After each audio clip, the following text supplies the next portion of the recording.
Wherefore, Series 3, Episode 48. The beacon reopens with so much fanfare that anyone with little or no interest in its activities does not even notice the development. However, sitting as it does in the middle of town, it inevitably attracts some attention. There are people who take this sort of thing seriously. There are also people who take this sort of thing in an unconsidered way and refuse to look at the many ways in which overtly fascist ideas and groups are influencing the people who consider themselves to be hippies. Some of this territory is uncomfortably real and has nasty implications. Saying you are all about peace and love and light does not make it okay to saunter along the fringes of Nazi propaganda. I could get very angry about all of this, but one of two things will happen. Either you agree with me, and you'll share in my rage, or you're one from the other side, and will, in a fit of anti-vax resentment, ignore me entirely. Maybe you'll leave me an unpleasant comment first. Either way, nothing much changes, and I'd like to spare us all from that. My ongoing strategy has been to take the piss mercilessly out of the sort of people who spend their spare time trying to convince other people not to have vaccines, and who are then confused about why people like them keep dying. They have to come up with more conspiracy theories to explain what really killed their friends, and it might be funny if it wasn't so relentlessly tragic. A lot of harm is caused by people selling fake answers. The horse dewormer, so inexplicably popular with anti-vaxxers, can make you shit yourself. And that's a pretty good outcome given what else it can do. Laughter is powerful. There are magical traditions where laughter is the weapon of choice for banishing demons. Nothing disempowers your enemy like laughing at them. It's a very particular sort of sorcery, and it is always a good option for those who have least power when trying to take on those who have a great deal. The point at which everyone is laughing because they admit they can see the Emperor's bare arse is the point at which the Emperor loses control of the situation. Are you feeling tired? Are you sad and run down? Maybe it isn't late-stage capitalism and the destruction of vital ecosystems that's getting to you. Maybe what you need is a cleansing, uplifting boost from the Orinoco flow machine. This is available to you for a modest sum because capitalism definitely isn't the problem, and we're all totally clear about that. Come into the beacon. Hand over your cash. Enter the special room and ready yourself to be locked in while you sit in the special chair.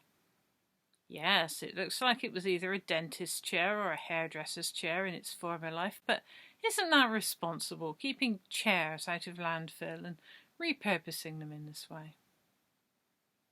If you improve your Orinoco flow, you will feel instantly better. Orinoco flow is the measurable and totally scientific count of Enya particles in motion in the body. Do you have enough Enya particles? Do you even know how to test your Enya particle level? Are you listening to enough ambient music to properly stimulate your body's natural capacity for creating Enya particles in the first place? See how many reasons there are to pay a great deal of money to sit in a second-hand chair and watch some little lights going off. If you are lucky, there will also be the soft, regular beeping noises that sound like proper science. Because while the beacon is keen to persuade you that actual science is fake and untrustworthy, it likes to co-opt the more emotive, less logical aspect of science feel to persuade you that its alternatives are solid, real, and worth paying for. Increasing your Orinoco flow will reinvigorate, rejuvenate, resuscitate you. Using magically powerful words like plasma and physics, you will be persuaded that this science is more like science than the science done by scientists in the name of science. When people make contact with light-encoded information at a quantum level with the support of Orinoco flow applications and enough ambient music, they can access optimal states of wholeness. I hope you're keeping up. I hope you're hearing that in essence you aren't whole because your only hope of becoming whole lies in paying money to use the machine. Because if a machine can't help you make a meaningful connection with nature, what can? They shut you in a room, but really it's not quite as advertised, you may be shocked to hear. The machine will measure the radiation from your chakras to ascertain whether you have had the COVID vaccine. It's well known that the vaccine makes your chakras dirty. What follows is a lot like those old-fashioned tests for witchcraft. You know the sort, if you drown, you're innocent, if you float, you're a witch, you must be burned at the stake.